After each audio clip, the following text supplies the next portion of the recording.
Hello good evening everybody. Last class में हम लोगों ने डेवलपमेंट से रिलेटेड उनके सारे प्रिंसिपल को जाना था। आज हम लोग उन सारी चीज़ों को जानेंगे जो डेवलपमेंट पर अपना इम्पैक्ट डालते हैं या फिर जो फैक्टर्स डेवलपमेंट को अफेक्ट करते हैं।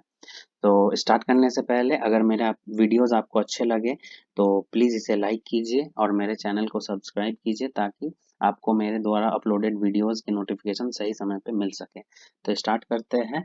Factors that affects development. तो जो प्राइमरी फैक्टर्स है वो मेनली दो फैक्टर्स है जो कि हमारे डेवलपमेंट को अफेक्ट डालते हैं, हमारे डेवलपमेंट पर अपना प्रभाव डालते हैं। वो क्या क्या है? पहला है हेरिडिटी, दूसरा है इन्वायरमेंट। हेरिडिटी के लिए हम लोग नेचर वर्ड भी यूज करते हैं एंड इन्वायरमेंट के लिए हम लोग नर्चर वर्ड भी यूज करते हैं। नेचर मीन्स यहाँ पर बिहेवियर से आ रहा है, मतलब आपके इंटरनल एबिलिटीज से आ रहा है। तो इंटरनल एबिलिटीज कहीं ना कहीं हेरिडिटी को ही इंडिकेट करता है, मतलब वो सारी चीज जो आपको फादर मदर से मिला है, जिसे हम आनुवंशिकता कहते हैं हिंदी में, वही हेरिडिटी है।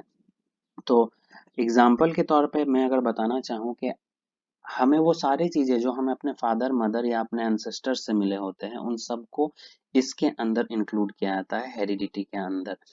और एक बात ये भी बोला जाता है कि हमारे पर्सनालिटी, हमारा ट्रेट और हमारे जो भी एबिलिटीज है वो पहले से ही प्री डिटरमाइंड है। और वो डिटरमाइंड चीजों को क्या होता है कि इन्वायरमेंट थोड़ा बहुत उसको नर्चर करता है, उन चीजों में परिवर्तन लाता है, उसमें चेंजेस लाता है, उसको और भी मॉडिफिकेशन करके और उसे बेहतर बनाता है। तो पहले तो हमें वो सारी चीज अपने फादर मदर से, हेरिडिटी से मिला, और पहले से ही हमारा बिहेवियर क्या है, डिटरमाइन किया गया है, मतलब हमारे अंदर एक लिमिटेशन बांधा गया है कि ये चीजें हमारे अंदर है। हमारा पर्सनालिटी कुछ इस तरीके का होगा, हमारा एबिलिटीज कुछ इस तरीके का होगा। इन चीजों को अब मॉडिफाई किया जाता है किससे? तो इन्वायरमेंट से, नर्चर करके। इन्वायरमेंट जो हमारे आसपास चीजें हैं उन सारी चीज़ों का ही हम बोलते हैं, जो भी हमारे आसपास मौजूद है, सारे हमारे सराउंडिंग में, उन चीज़ों को हम इन्वायरमेंट में इंक्लूड करते हैं। और इन चीज़ों के थ्रू ही हम क्या करते हैं, तो हमारा डेवलपमेंट और भी बेहतर बनता है। बेसिकली अगर किसी बच्चे को एक अच्छा इन्वायरमेंट दिया गया हो तो वो इन्वायरमेंट उसे और भी क्या करता है, और भी उसे निखारता है। चाहे आपके हेरिडिटी में आपको कुछ भी मिला हो, अगर आपको हेरिडिटी में बहुत कुछ, बहुत सारी एबिलिटीज मिले हैं, लेकिन उन एबिलिटीज को निखार के लाने वाला अगर कोई है तो वो है इन्वायरमेंट। अगर वो ये इन्वायरमेंट अगर आपके पास ना मिले, या एक अच्छा बेहतर इन्वायरमेंट आपको ना दिया जाए, या आपके साथ अच्छा नर्चर ना किया जाए, तो फिर आपका जो डेवलपमेंट है वो एक नेगेटिव वे में इम्पैक्टेड होगा या फिर अफेक्टेड होगा। होप कि आप लोगों को समझ में आया होगा नेचर एंड नर्चर का ये जो मतलब गेम है क्या है एग्जैक्टली exactly। तो नेचर मीन्स हेरिडिटी से जो हमें मिला, या नेचर मीन्स हमारा एग्जैक्ट नेचर, हमारे अंदर का इंटरनल सारे वो एबिलिटीज।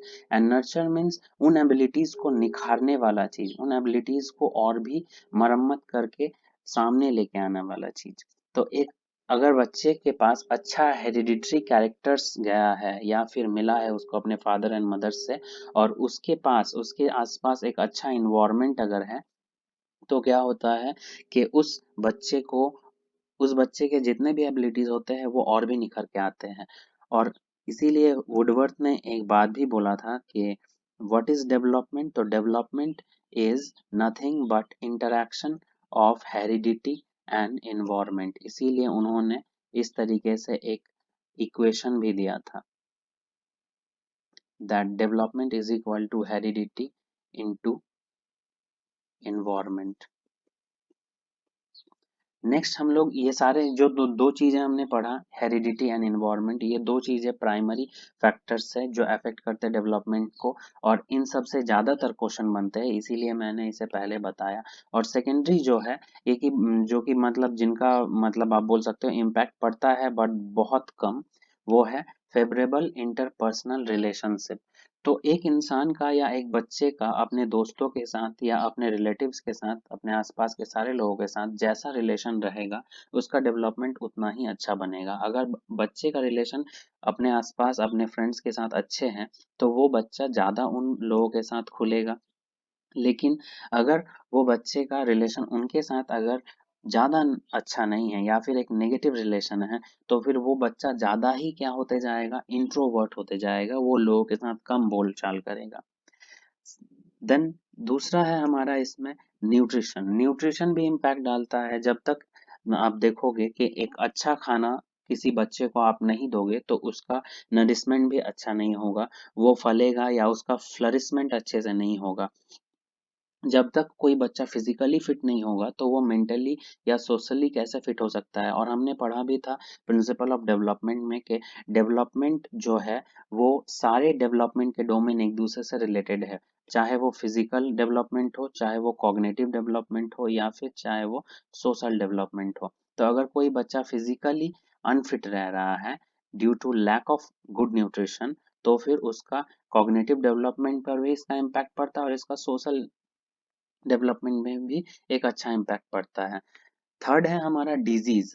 तो अगर आप अच्छा न्यूट्रिशन नहीं लोगे तो आप बीमार पड़ोगे। अगर आप बीमार पड़ोगे तो आपका सारा एनर्जी तो आपको फिजिकली फिट करने में ही लग जाएगा। अगर आप उस एनर्जी को दूसरे जगह पर यूज नहीं कर पा रहे हो तो फिर कैसे हो पाएगा आपका डेवलपमेंट।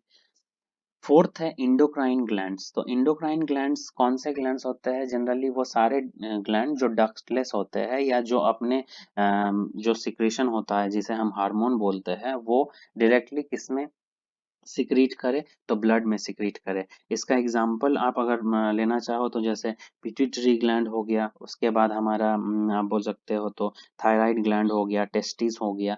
ये सारे ग्लैंड्स क्या है, तो ये सारे ग्लैंड्स हमारे डक्टलेस ग्लैंड है जो कि ब्लड स्ट्रीम में डायरेक्टली अपने हार्मोन को सिक्रीट करता है। तो ये ग्लैंड जितना एक्टिव होगा आपका डेवलपमेंट भी उतना ही अच्छी तरीके से होगा।